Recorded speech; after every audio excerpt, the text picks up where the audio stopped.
Question 6. If in two circles arc of same length subtends angle 60 degree and 75 degree at the center, find the ratio of their radius. So हमारे दो circles हैं. Let this be circle number 1 and this be circle number 2. ये दोनों के centre हो गए. अब उन्होंने क्या बोला है? Arcs of same length. मतलब अगर मेरी आर्क की लेंथ यहाँ पे x है तो यहाँ पर भी वही सेम लेंथ का जो आर्क होगा वो एंगल सबटेंड कर रहा है यहाँ पर 60 डिग्री एंड यहाँ पे हमें जो बताया गया है that is 75 degree at the centre. Find the ratio of the radii. हमें दोनों के जो रेडियस है, अगर इसका हम रेडियस मान रहे हैं r1 तो इसका रेडियस हम मान लेते हैं r2. ओके, हमें लेंथ का फॉर्मूला पता है which is equals to r theta. जहां पे हमें थीटा किस में दे रखा होता है? रेडियंस में, राइट. यहाँ पे हमें किस में दे रखा है? डिग्री में.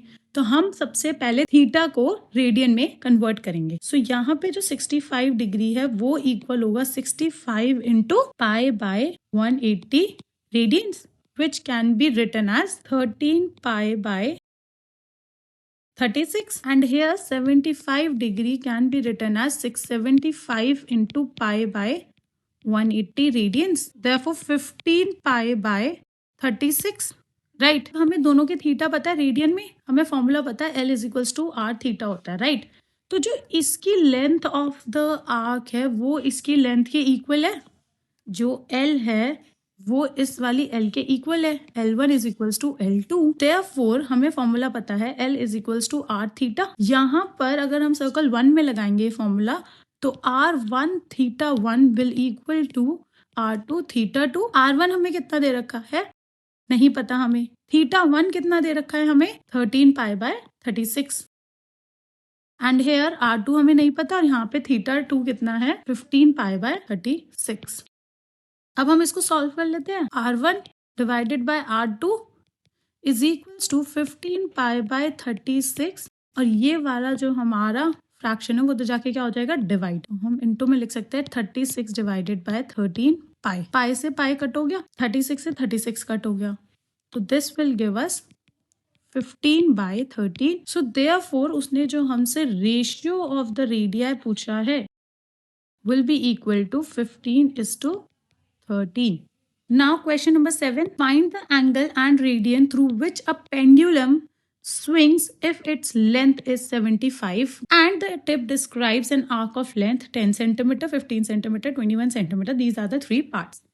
तो हम पहले आपको क्वेश्चन समझना होगा कि क्वेश्चन हमसे पूछ क्या रहा है. क्वेश्चन हमें ये बोल रहा है कि एक तो हमें एंगल निकालना है, दैट मीन्स हमें हर पार्ट में थीटा निकालना है और थीटा किस में निकालना है? रेडियन में. Through which a pendulum. Pendulum किसको बोलते हैं? ये जो नीचे वाली चीज होती है इसको बोलते हैं पेंडुलम. अब ये आपने देखा होगा तो ये ऐसे ऐसे ऐसे ऐसे मूव होता है.